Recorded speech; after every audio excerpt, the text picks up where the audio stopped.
ផលប៉ះពាល់នៃគ្រឿងស្រវឹងនិងគ្រឿងញៀនកូរ៉ាននិងហាឌីសអំពីគ្រឿងស្រវឹងនិងគ្រឿងញៀន يسألونك عن الخمر والميسر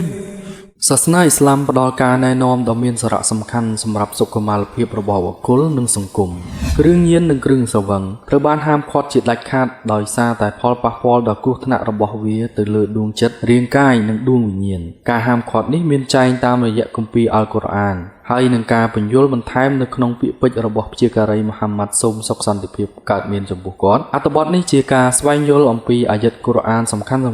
ហាឌីសដ៏ពិតប្រាកដនិងការបកស្រាយរបស់អ្នកប្រាជ្ញអ៊ីស្លាមទាក់ទងនឹងផលប៉ះពាល់ដល់សង្គមនិងសុខភាពរបស់អ្នកស្រវឹង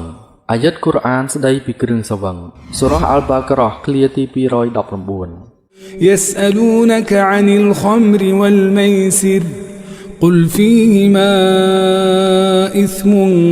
كبير ومنافع للناس وإثمهما أكبر من نفعهما ويسألونك ماذا ينفقون قل العفو كذلك يبين الله لكم الآيات لعلكم تتفكرون ពួកគេនឹងសួរអ្នកអំពីសូរ៉ានិងលបែងស៊ីសងចូលអ្នកឆ្លើយថាវាទាំងពីរនេះគឺមានបាបកម្មធំតែក៏មានផលប្រយោជន៍ខ្លះដល់មនុស្សលោកដែរប៉ុន្តែបាបកម្មរបស់វាទាំងពីរគឺធ្ងន់ធ្ងរជាងគុណប្រយោជន៍របស់វាទាំងពីរទៅទៀតហើយពួកគេនឹងសួរអ្នកទៀតថាតើអ្វីខ្លះដែលពួកគេត្រូវបរិច្ចាគចូលអ្នកឆ្លើយថាគឺទ្រព្យសម្បត្តិដែលលើសពីតម្រូវការដូច្នេះដែរអល់ឡោះបញ្ជាក់យ៉ាងច្បាស់នៅច្បាប់ទាំងឡាយសម្រាប់ពួកអ្នកដើម្បីពួកអ្នកគិតពិចារណា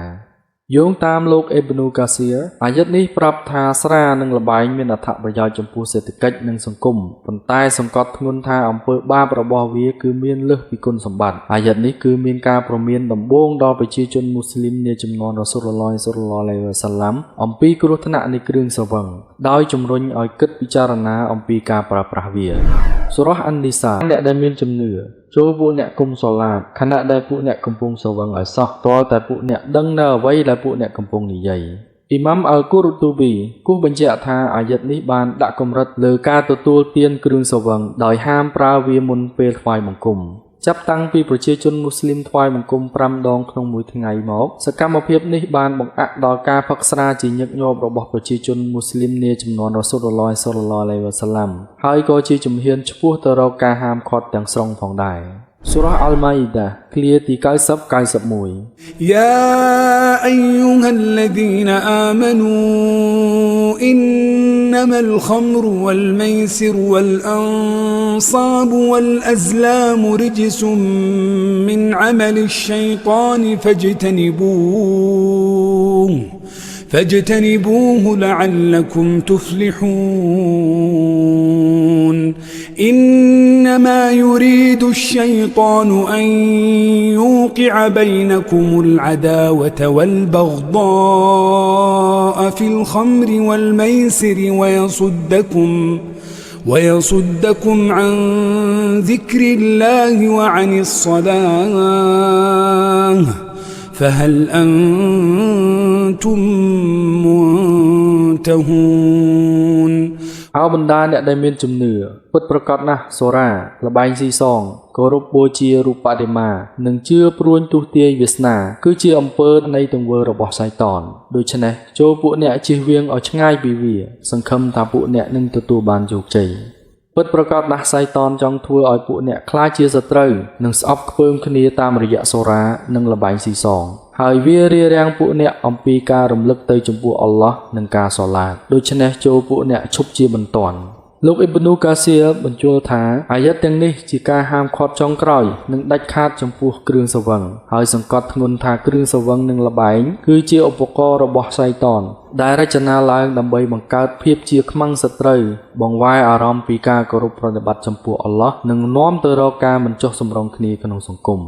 ហាឌីសស្ដីពីគ្រឿងស្រវឹងនិងគ្រឿងដែលធ្វើឲ្យស្រវឹងហាឌីសនៅក្នុងអល់ទីនមីរីស៊ីរ៉ាស៊ូលឡោះ សល្លឡោះអាឡៃហ៊ីវ៉ាសាឡាំបានមានប្រសាសន៍ថាអ្វីដែលស្រវឹងក្នុងបរិមាណច្រើនបរិមាណតិចតួចគឺត្រូវបានហាមឃាត់ហាឌីសនេះបង្កើតគោលការណ៍ជាមូលដ្ឋានមួយសូម្បីតែចំនួនតិចតួចនៃគ្រឿងស្រវឹងដែលធ្វើឲ្យស្រវឹងគឺហារ៉ាំ